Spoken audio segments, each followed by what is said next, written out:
Hello friends, तो कैसे हैं आप सभी। आज की इस वीडियो में हम लोग बिहार डीएलएड एंट्रेंस एग्जाम 2025 के लिए उर्दू का पेपर आप लोगों के लिए लेके आ गए हैं। और आज की इस वीडियो में मैं आपको पंडित बिरज नारायण चिकबस्त के बारे में मैं आपको पढ़ाऊंगा और इसके बारे में जितने भी क्वेश्चंस बनते हैं सारे क्वेश्चनों को आपको कराऊंगा। एक बात याद रखेंगे दोस्तों कि ये जो आपका जो टॉपिक है आज का पंडित बिरज नारायण चिकबस्त, ये बहुत ही इंपॉर्टेंट सा टॉपिक है और इस टॉपिक से जो है डीएलएड एंट्रेंस एग्जाम में बहुत ही ज़्यादा संभावना रहती है क्वेश्चंस पूछे जाने की। तो आप लोग इस वीडियो को शुरू से लेकर के आखिर तक लगातार देखें और एक भी पॉइंट आप मिस ना करें। और दोस्तों एक बात और मैं आपको बताना चाहूँगा कि अगर आप लोग बिहार डीएलएड एंट्रेंस एग्ज़ाम 2025 के लिए तैयारी कर रहे हैं और आपको उर्दू का नोट्स की ज़रूरत है तो आप जो नीचे दिए गए नंबर पर आप ज़रूर रब्ता करेंगे, व्हाट्सएप पे मैसेज करेंगे। आपको हर एक डिटेल दिया जाएगा और किस प्रकार से आपको नोट्स मिलेगा वो बात बताई जाएगी और आप जो है नोट्स को प्राप्त कर लेंगे ताकि आपकी जो मेहनत है, आपकी जो पढ़ाई है वो डबल हो पाए और आप अच्छे नंबरों से जो है कि पास होकर के सरकारी कॉलेज को प्राप्त कर सकें। तो चलिए वीडियो को शुरू करते हैं। आपका पहला सवाल है कि चिकबस्त का पूरा नाम क्या था। तो दोस्तों चिकबस्त का पूरा नाम था पंडित बिरज नारायण। क्या नाम था? पंडित बिरज नारायण। और आप जानते हैं कि जो चिकबस्त है ये तखल्लुस है। क्या है ये? तखल्लुस है। आप ध्यान में रखेंगे, इसको भी ऑब्जेक्टिव के तौर पर आपको पूछ सकता है एग्जाम में। अगला सवाल है कि चिकबस्त की पैदाइश कब हुई। तो चिकबस्त की पैदाइश दोस्तों आपका ऑप्शन नंबर यहाँ पर ऑप्शन नंबर आपका बा बिल्कुल राइट हो जाएगा। 1882 ईस्वी में चिकबस्त की पैदाइश हुई है। अगला प्रश्न आपके सामने में कि निसाब में शामिल मुनाजिर कुदरत के शायर कौन है।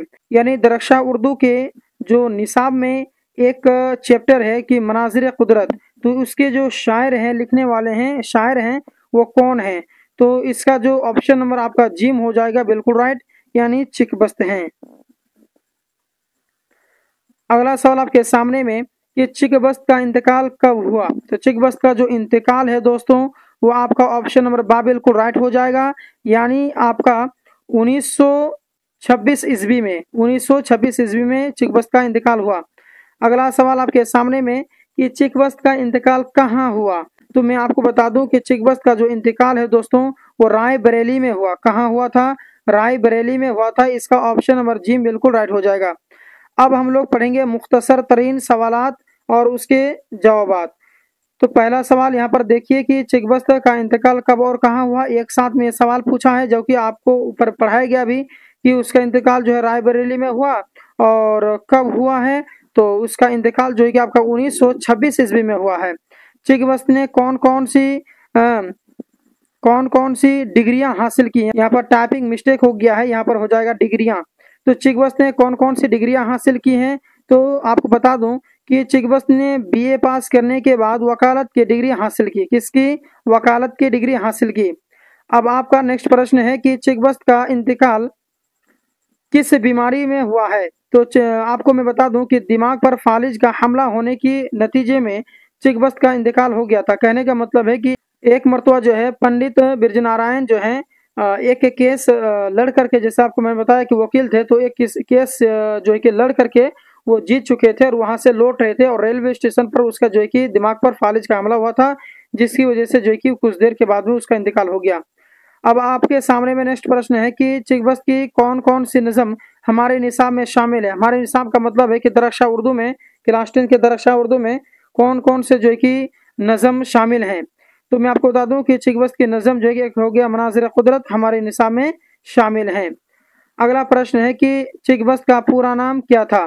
तो चिकबस्त का पूरा नाम पंडित बिरज नारायण चिकबस्त था। ठीक है।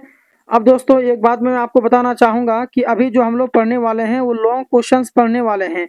अभी तक हमने शॉर्ट क्वेश्चंस पढ़ा, तो आप जो है कि इसको भी मिस ना करेंगे, इसको भी आप फुल देखेंगे, क्योंकि इन लॉन्ग क्वेश्चनों में ऑब्जेक्टिव के रूप में भी क्वेश्चंस आते हैं। इसीलिए हर एक पॉइंट को आप देखेंगे ताकि इससे भी अगर कुछ क्वेश्चंस बना करके पूछ दिया तो आप उन क्वेश्चनों को आराम से आप हल कर लें।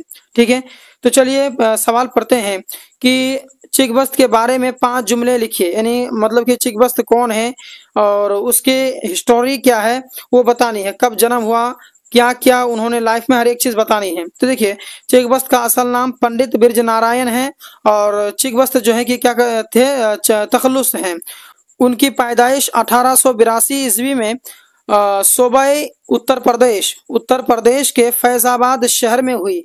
गर्चे चिकबस्त के आबा व अजदाद बुनियादी तौर पर लखनऊ के बाशिंदा थे, यानी मतलब उत्तर प्रदेश में फैजाबाद में मतलब कि उनका जो है कि पैदाइश हुई थी, लेकिन उनके जो आबा व अजदाद थे, उनके जो खानदान थे वो कहाँ के रहने वाले थे, बाशिंदे कहाँ के थे, तो लखनऊ के थे। इसीलिए चिकबस्त भी बचपन में ही लखनऊ चले आए और वहीं इब्तदाई तालीम हासिल की। मैट्रिक पास करने के बाद यूनंग कॉलेज लखनऊ में दाखिला लिया और दाखिला लेने के बाद में 1905 ईस्वी में बीए पास किया और 1908 ईस्वी में वकालत का इम्तिहान पास किया और वकालत की प्रैक्टिस भी करने लगे। तो ये उनके बारे में जो भी आप जानते हैं आप बयान कर देंगे।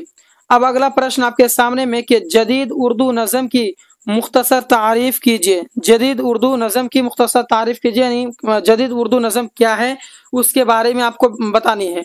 तो देखिए, उर्दू शायरी में नज़म निगारी की रिवायत सरसैयद तहरीक से कबल भी मिलती है, लेकिन यह भी एक हकीकत है कि सरसैयद तहरीक के ज़ेर असर मगरबी शायरी से इस्तीफ़ा देकर दौर शुरू हुआ तो नज़म निगार की रिवायत में इनकलाब आ गया।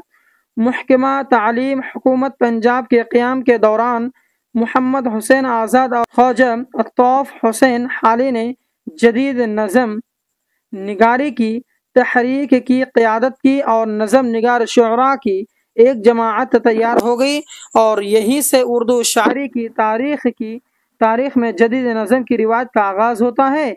इसी वजह से हाली और मौलाना मोहम्मद हुसैन आज़ाद को जदीद नज़म का पेशरू माना जाता है। नेक्स्ट प्रश्न आपके सामने में कि ज़ेर निसाब नज़म में, यानी जो दरसा उर्दू में जो मुनाज़िर कुदरत है, वो नज़म में शायर ने कहाँ की मंजर निगारी की हैं, कहाँ की मंजर निगारी की हैं। तो ज़ेर निसाब नज़म में चिकबस्त ने पहाड़ी इलाकों की मंजर निगारी की हैं।